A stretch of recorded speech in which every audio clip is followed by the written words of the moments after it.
अमृत की धारा है धारा, जो देती दुखों से किनारा। ओम शांति। मुरली मंथन हम 4 हिस्सों में करेंगे: ज्ञान, योग, धारणा और सेवा। ज्ञान मंथन आसान करने के लिए उसे और 7 हिस्सों में बांटा गया है। पहला है परमात्मा, दूसरा है आत्मा, तीसरा है त्रिलोक और त्रिमूर्ति, चौथा है कल्पवृक्ष, पांचवा है सृष्टि चक्र, छठा है भारत के उत्थान और पतन की कहानी या फिर सीढ़ी, और सातवां है गीता का भगवान। 18 अगस्त 2020। आज की मुरली में बाबा ज्ञान में परमात्मा और सीढ़ी के ऊपर समझाते हैं। आज के महावाक्य है: मीठे बच्चे, अपनी सतोप्रधान तकदीर बनाने के लिए याद में रहने का खूब पुरुषार्थ करो। सदा याद रहे मैं आत्मा हूँ, बाप से पूरा वर्षा लेना है। ज्ञान में पहले है परमात्मा। शिव बाबा को कहा जाता है परम पिता, पतित पावन। बाबा सत्य है, चैतन्य है, ज्ञान का सागर है। वह सबसे ऊंच है, दुख हरता सुख करता है। बाप ही पावन दुनिया की स्थापना और पतित दुनिया का विनाश कराते हैं। दूसरा है सीढ़ी या फिर भारत के उत्थान और पतन की कहानी। अभी बाबा आए हैं तकदीर बनाने। पवित्र सतोप्रधान बनने बिगड़ सतोप्रधान तकदीर बना नहीं सकते। बाप को न जानने कारण, याद न करने कारण कंगाल बन गए हैं। विलायत वाले भी सर्वव्यापी कहना भारतवासियों से सीखे हैं। भारत गिरा है तो सब गिरे हैं। बाप कहते हैं, मैं भी यहाँ ही आकर भारत को स्वर्ग सचखंड बनाता हूँ। अभी तुम जानते हो, बाप आते हैं जरूर, शिव जयंती मनाते हैं।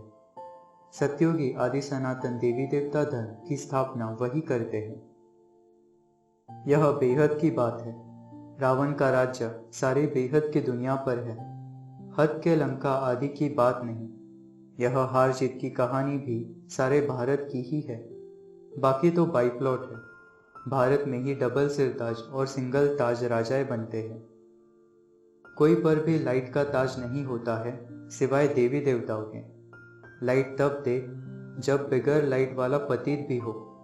बाबा कभी बिगर लाइट वाला होता ही नहीं, तो उनको लाइट कहाँ देंगे। यह मनुष्य सृष्टि का झाड़ है। यह भी कोई नहीं जानते। सब नीति नीति करते गए। तुम्हारे में भी बहुत थोड़े हैं जो अच्छी रीति जानते हैं। माया ने सबको सुला दिया है। बाप आते ही है जब मौत सामने होता है। अब सबकी वानप्रस्थ अवस्था है। पढ़ो न पढ़ो, मरना जरूर है। तैयारी करो न करो, नई दुनिया जरूर स्थापन होनी है। हर एक मनुष्य कुछ न कुछ दान पुण्य आदि जरूर करते हैं।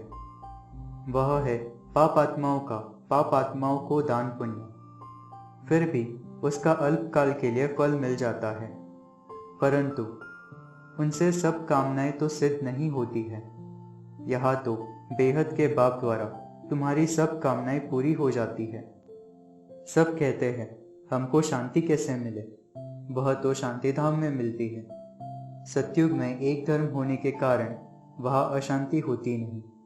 अशांति होती है रावण राज्य में। गायन भी है, राम राजा राम प्रजा। वहाँ अमरलोक में मरने का अक्षर होता नहीं। यहाँ तो बैठे बैठे अचानक मर जाते हैं। इसको मृत्यु लोक कहा जाता है, उसको अमरलोक कहा जाता है। पुराना एक शरीर छोड़ फिर बालक बन जाते हैं। रोग होता नहीं। सृष्टि की मत पर तुम एवर हेल्दी बनते हो। तुम हो बीके, शिव बाबा के बच्चे हो, प्रजापिता ब्रह्मा के भी बच्चे हो। यह है ह्यूमैनिटी का ग्रेट ग्रेट ग्रैंडफादर। यहाँ तुम उत्तम बनते हो, फिर वहाँ राज्य करते हो। यह भी बच्चों को समझाया है, देवताओं के पैर इस तमोप्रधान दुनिया पर पड़ न सके। जड़ चित्र का परछाया पड़ सकता है, चैतन्य का पड़ नहीं सकता। उच्च पद पाना है तो आप समान बनाने की सेवा करो। तुम एक दिन देखेंगे एक एक पंडा अपने साथ 100-200 यात्री भी ले आएंगे। जो होता रहेगा सो देखते रहेंगे। तुम्हारा है सबसे मुख्य पार्ट बाप के साथ, जो तुम पुरानी दुनिया को नई बनाते हो। यह है पुरुषोत्तम संगम। अभी कलयुग है, यह तो अचानक मर जाते हैं, फिर कितना शोक करते हैं, फिर समाधि पर जाकर आंसू बहाते हैं। सतयुग में ऐसी बात होती नहीं, वहाँ तो एक शरीर छोड़ दूसरा ले लेते हैं। अब तुमको मिलती है ईश्वरीय अमर ऊंचते ऊंच। तुम बच्चे श्रीमत से सारे विश्व को हेवन बनाते हो, उस हेवन के तुम मालिक बनते हो। इसलिए तुम्हें हर कदम पर श्रीमत लेनी है, परंतु किसकी तकदीर में नहीं है तो फिर मत पर चलते नहीं हैं। योग। बाबा कहते हैं अपने को आत्मा निश्चय करो और बाप को याद करो। मुख्य बात है ही एक, इससे सौभाग्यशाली तो क्या पदम भाग्यशाली बनते हो। नॉलेज के साथ साथ याद की यात्रा भी जरूरी है, क्योंकि याद की यात्रा से ही अपना और विश्व का कल्याण होना है। बाप कहते हैं माम एकम याद करो तो तुम्हारे विकर्म विनाश हो जाए, स्वर्ग के मालिक बन जाएंगे। धारणा। पहला, जितना हो सके देही अभिमानी बनना है, याद की यात्रा में रहना है, कोई भी विकर्म नहीं करने हैं, कदम कदम पर मत लेनी है, अपनी कुछ राय आदि हो तो बतानी चाहिए। दूसरा, बाबा कहते हैं हाथ पे यह लिख दो, हम आत्मा हैं, बेहद के बाप से हम वर्षा ले रहे हैं, तो घड़ी घड़ी याद रहेगी। तीसरा, बाबा को सच्चा सच्चा चार्ट बताना है, बाप कहे और सच न बताए तो दोष हो जाता है।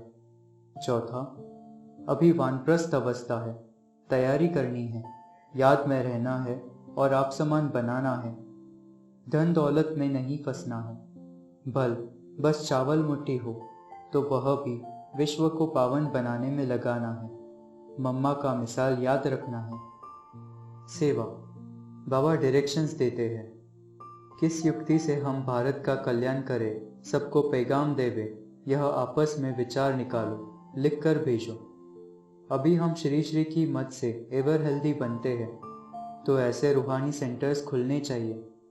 भल थोड़े ही आए, लेकिन वह भी कम नहीं है।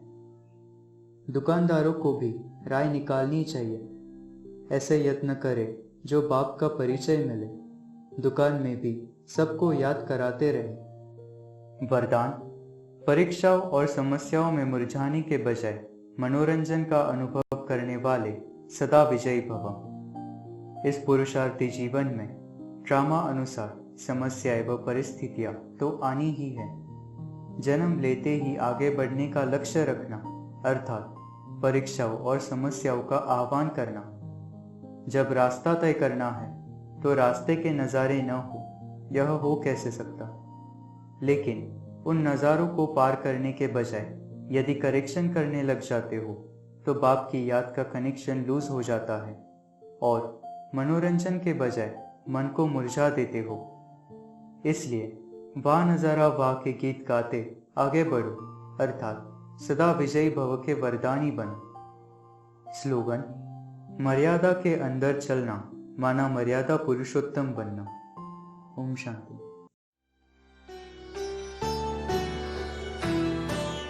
मुरली अमृत की धारा है धारा, जो देती दुखों से किनारा। मुरली अमृत की धारा है धारा, जो देती दुखों से किनारा।